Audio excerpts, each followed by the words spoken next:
सवाल तो बनता है, सवाल बनता है सरकार से कि जब सरकार जनता के साथ खेला खेलना शुरू कर देती है, छद्म राष्ट्रवाद, प्रोपेगेंडा, झूठ और फरेब की राजनीति हावी होकर हमारे दिमाग को प्रभावित कर लेती है। वैसे भी हमारा जो दिमाग है प्रतिदिन 10 लाख विचारों से प्रभावित होता है, ये आपको समझना चाहिए, साइंटिफिक है, आप देख लीजिएगा। हमारे दिमाग में 7 करोड़ के लगभग सेल हैं और एक एक सेल में आप अरबों की जानकारियां सुरक्षित रख सकते हैं।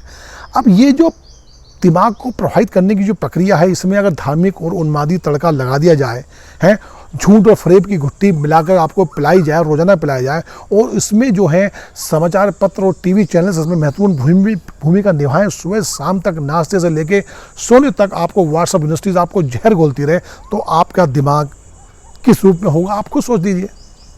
आप सरकार से सवाल नहीं कर पाएंगे क्योंकि आप ये समझेंगे जो सरकार कर रही है वो बिल्कुल ठीक कर रही है। आप सरकार से कोई सवाल नहीं पूछ पाएंगे जो उसने वादे किए। आप देखिए, सरकार ने 15 लाख का वादा किया, कोई पूरा हुआ क्या? 2 करोड़ नौकरियों का वादा किया, कोई पूरा हुआ क्या? सबके अकाउंट में पैसे आएंगे, ये किसी की समझ में आएगी बात? आपने नोटबंदी से किसको क्या फ़ायदा हुआ, आप इधर समझ लीजिएगा। आप सरकार से ये नहीं पूछ सकते कि सरसों का तेल 180 रुपये लीटर है, पेट्रोल डीजल 100 रुपये पार कर चुका है। आप सरकार से कोई भी सवाल करने की स्थिति में है ही नहीं। आप तो ये भी नहीं पूछ पाएंगे, ये जो नौकरियां जा रही हैं, काम धंधे बंद हो रहे हैं, इसके लिए हमने आपको चुना था।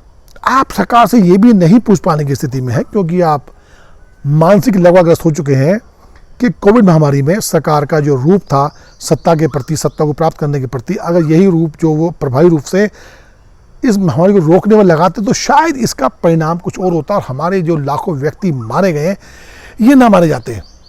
लेकिन सरकार के लिए आप प्राथमिक नहीं है। सरकार की छवि और सत्ता को कैसे प्राप्त करा जाए ये उसके लिए प्राथमिकता है।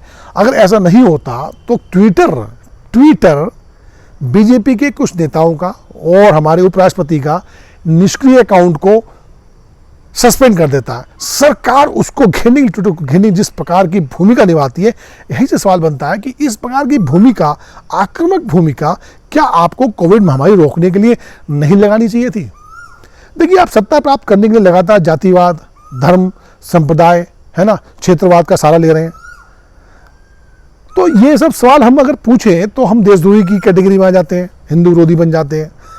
लेकिन मैं युवाओं से और अपने साथियों से पूछना चाहूँगा कि इस जो हिंदू मुस्लिम की घुट्टियों से या जातिवाद से या धार्मिक उन्मादी वातावरण पैदा करने से क्या आपका भला होने वाला है?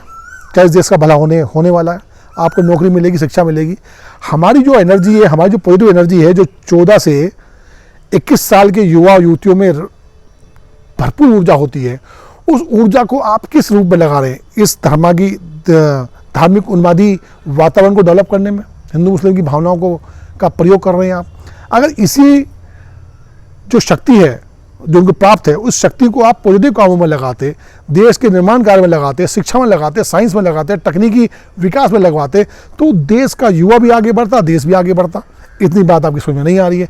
आज किसी जाति विशेष को देखकर आप उसको अलंकृत कर देते हैं।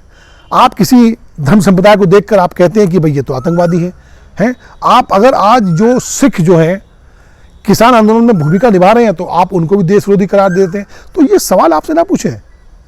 हम आपसे अगर सवाल ये पूछते हैं कि उत्तर प्रदेश में लगातार शराब पीने से लगातार मृत्यु हुई है, ये तो अभी की मृत्यु है जो 100 से ज़्यादा हो चुकी है अलीगढ़ में, इससे पहले भी अलग अलग जिलों में इस शराब पीने से, जहरीली शराब पीने से मृत्यु हुई है, तो उसमें कितना प्रभावी है, क्या सबक सरकार ने लिया है? तो हम ये सवाल पूछते हैं तो हम देशद्रोही कैसे हो जाएंगे भाई? हम पे मुकदमा कैसे लग जाएगा? आप मौत के आंकड़े लगातार छिपा रहे हैं, ये सवाल पूछेंगे तो भी हम देशद्रोही हैं।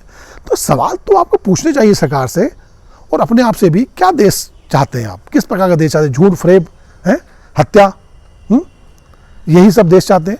या ऐसे राजनेता चाहते हैं जो झूठ और फरेब की बुनियाद पे खड़े हों और झूठ फरेब उनका गहना हो, उस गहनों को आपको नकली चकाचौंध दिखाएं और सत्ता प्राप्त करते रहें? यही से सवाल बनता है। परिवर्तन करना होगा और परिवर्तन तो देखो प्रकृति का नियम है, लेकिन परिवर्तन करते करते आप ही ना रहें और आप जिंदा रहने को ही जीवन समझ लें और ज़िंदगी को ना जी पाएं और रहम और आप धन्यवाद दें भगवान को कि आज हम जिंदा हैं, तो ये कोई जीवन है भाई? है जा नहीं सकते, आ नहीं सकते, कर नहीं सकते हैं, और सारा आपने दिमाग जो है अपने जिंदा रहने की जद्दोजहद में लगा दिया है। क्या यही जीवन है?